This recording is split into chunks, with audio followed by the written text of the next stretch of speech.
e fala sobre a enorme pressão pela demissão de Fabinho Soldado no Corinthians. E fala também sobre o transfer ban do Corinthians, que já está prejudicando o time.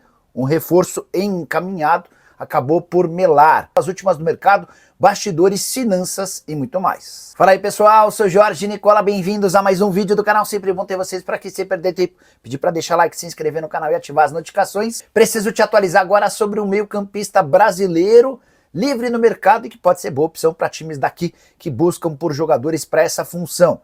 Eu me refiro a Daniel Bessa, hoje com 32 anos de idade. Ele vem de 3 temporadas com números interessantes no Al Ittihad dos Emirados Árabes Unidos. 86 jogos no período com 26 gols e 14 assistências. Ele saiu muito cedo do Brasil com apenas 15 anos de idade para defender a Inter de Milão. Depois se naturalizou italiano e acabou rodando por Portugal, Holanda, Itália, até que se mudou para o Oriente Médio. Até chegou a jogar no Brasil numa única passagem pelo Goiás em 2020 com 23 jogos, 5 gols e 1 assistência.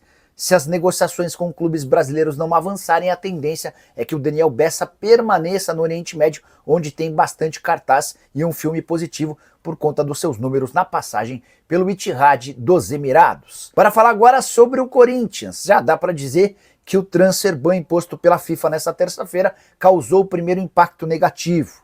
O Corinthians foi avisado pelos representantes de Ricardo Esgaio, lateral direito português de 32 anos de idade, que não há mais negociação.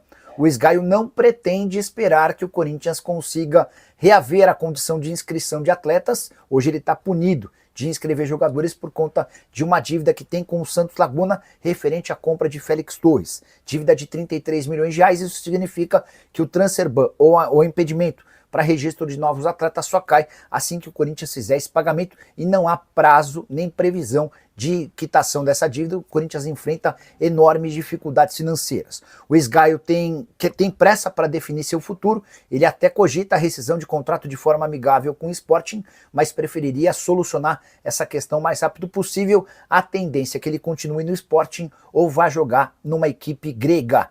Corinthians que apresentou nessa quarta-feira o Vitinho. O atacante deixou claro que está há mais de 2 meses sem jogar e não pode acelerar o processo de retorno sob o risco de se contundir.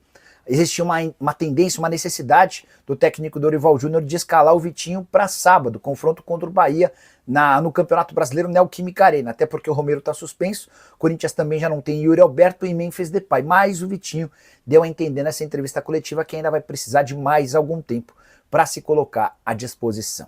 Bora falar agora sobre o Corinthians, pressão nunca antes vista pela demissão de Fabinho Soldado. O diretor executivo de futebol virou alvo de várias campanhas internas. De aliados, opositores, todo mundo pedindo a dispensa do Fabinho Soldado. São vários os motivos. O maior deles, vários dos aliados do presidente Osmar Stabile enxergam o Fabinho como alguém do Augusto Melo. Afinal de contas, foi o ex-presidente quem contratou e inventou o Fabinho Soldado como diretor executivo de futebol.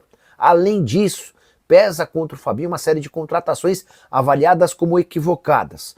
O contrato de quase 6 milhões de reais por mês que o Corinthians paga a Memphis Depay também pegou mal para o diretor executivo de futebol, algo como alguém como o Fabinho permitiu que fosse feito um contrato tão alto quanto esse.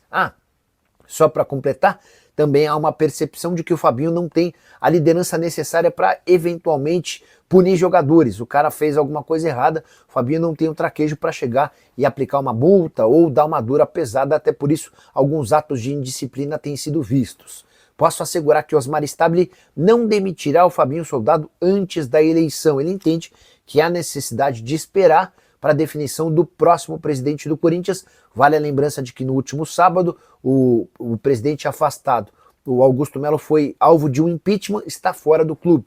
E nos próximos dias, Romeu Tuma Júnior, presidente do Conselho Deliberativo, fará uma convocação para o Conselho Deliberativo em que será escolhido um novo presidente. Osmar Stabile será o candidato da situação. Posso assegurar que Antônio Roque Cittadini quer se lançar como candidato de oposição. Tem também André Castro, que é menos conhecido na política corintiana, mas assegura ter 5 bilhões e meio de reais de parceiros para investir. Esse dinheiro viria de um memorando de intenções que já foi assinado com um fundo de investimentos internacional. Esse fundo estaria disposto a fazer um acordo pelos name rights da Arena name rights do centro de treinamento e uniforme alvinegro. Hora de falar sobre Yuri Alberto, que passou por cirurgia na madrugada dessa quarta-feira. O atacante do Corinthians sentiu fortes dores abdominais na terça, foi a um pronto-socorro, por lá fizeram exames e constataram uma hérnia inguinal. Houve a necessidade imediata de cirurgia, ele já está bem, vai ter alta nessa quinta-feira, mas fica de fora do Corinthians por pelo menos 2 meses. O tempo de recuperação estimado tem tudo a ver com algo parecido ao do Gustavo Henrique. O zagueiro do Corinthians também passou por um processo de cirurgia por conta de uma hérnia inguinal e perdeu mais ou menos 8 semanas. Sem o Yuri Alberto por 2 meses, o Corinthians passa a ter enormes problemas do meio para frente, especialmente porque também já perdeu Memphis Depay por 1 mês e o Carrillo até o fim da temporada. O holandês e o peruano nem fizeram parte da última partida do Corinthians, derrota por 2-1 para o Juventude em Caxias do Sul.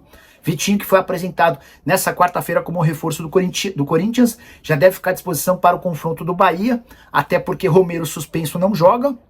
Dessa maneira, as opções do técnico Dorival Júnior para o confronto do próximo final de semana na Neoquímica Arena são Thales Magno, Vitinho, Kaique, Héctor Hernandes e Dieguinho.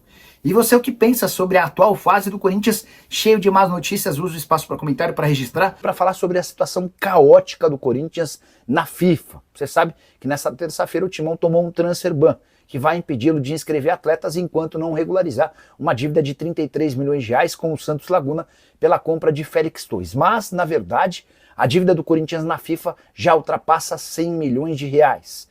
É que o Timão será condenado nos próximos dias em relação a mais 2 processos. 40 milhões e 400 mil em relação ao Matias Rojas, 23 milhões e 300 mil em relação ao Tadieres por conta da compra de Rodrigo Garro, que também não foi paga. Esses 2 casos já foram julgados pela Corte Arbitral do Esporte. A FIFA condenou o Corinthians nos 2 casos, o Corinthians recorreu à Corte Arbitral do Esporte e tanto o caso do Matias Rojas quanto o caso do Garro foram julgados antes mesmo da audiência realizada na Corte Arbitral do Esporte pelo Félix Torres. As audiências do Rojas no dia 29, do Garro no dia 30 de abril, a do Félix Torres em 7 de maio. Isso significa que a qualquer momento a Corte Arbitral do Esporte deve sacramentar as punições ao Corinthians, aumentando a dívida do Timão na FIFA, que hoje é de apenas entre aspas, 33 milhões de reais para mais de 90 milhões de reais, 96 milhões para ser mais preciso. Só que o Corinthians ainda deve mais 6 milhões e 800 mil reais ao Shakhtar Donetsk pelos empréstimos não pagos de Maicon. O clube ucraniano procurou a FIFA, já conseguiu a condenação do Corinthians, ainda falta um julgamento na Corte Arbitral do Esporte. É questão de tempo para que o Corinthians esteja punido, somando os 33 milhões do Félix Torres, os 40 milhões do Matias Rojas, os 23 milhões do Rodrigo Garro e mais quase 7 milhões do Maicon, em mais de 100 milhões de reais. A enorme dificuldade com o fluxo de caixa para pagamento de contas normais. Imagina para buscar mais 100 milhões de reais no mercado. Essa é a dura realidade corintiana. Queria que você usasse o espaço para comentário para registrar sua opinião sobre o tema. Fala família, beleza? Aqui quem tá falando é as notícias do Corinthians que você acompanha todos os dias no nosso canal. Se você ficou até agora porque tu gosta desse tipo de conteúdo, então já peço você humildemente para que possa se inscrever nesse canal e ativar o sino das notificações. Se você quiser se tornar um patrocinador do canal, vire membro aí para poder fazer a gente ficar mais motivado e trazer vídeo diariamente para você todos os dias do Timão. Então fica com o giro de notícias dessa quinta-feira, atualizadas aí com muita informação do Corinthians. Combinado, rapaziada? Dia 15 aí de agosto, estão na metade do mês e vamos para cima, vamos com tudo. Valeu, até o próximo vídeo. Fui!